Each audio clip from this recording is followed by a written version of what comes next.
ब्रह्मपुर विश्वविद्यालय प्रतिष्ठा आंदोलन में मुख्य भूमिका ग्रहण कर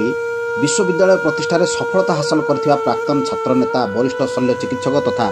ओम सार पूर्वतन सभापति डॉक्टर सत्यव्रत महापात्र वियोग में स्थानीय नवीन भवन परिसर में एक शोक सभा अनुष्ठित हो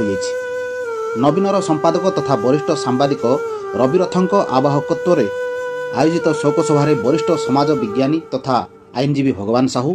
ब्रह्मपुर विश्वविद्यालय राजनीति विज्ञान विभाग अवसरप्राप्त प्रोफेसर विष्णु शरण चौधरी, विशिष्ट परिवेशविद प्रफुल्ल सामंतरा, वरिष्ठ कवि कृष्णचंद्र त्रिपाठी, वरिष्ठ सांबादिक प्रकाश पाणिग्राही, समदृष्टिर सह संपादक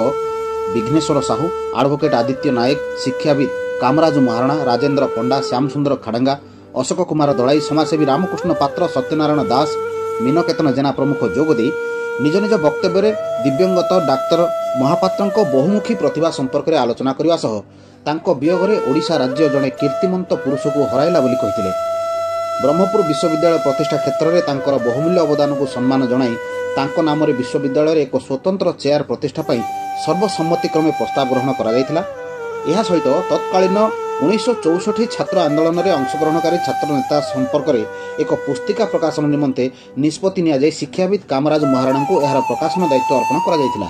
सभा प्रारंभ में तांको फोटोचित्र में पुष्पाघ्य अर्पण पूर्वक अमर आत्मार सद्गति निमंते 2 मिनिट नीरव प्रार्थना करा जायथिला।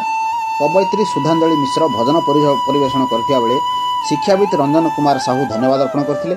एही स्मृति सभा नवीनर प्रकाशिका मंजूरथ, अवसरप्राप्त प्रोफेसर उषाराणी आचार्य, अरुण कुमार पंडा, सुरेश पात्र, रजनीकांत बक्सी, सुशांत कर, पवित्र कुमार चौधरी, इंजीनियर मानस रंजन त्रिपाठी प्रमुख कार्यक्रम परिचालन में सहयोग करथिले। ब्रह्मपुर अरुण पंडा रिपोर्ट, नवीन न्यूज।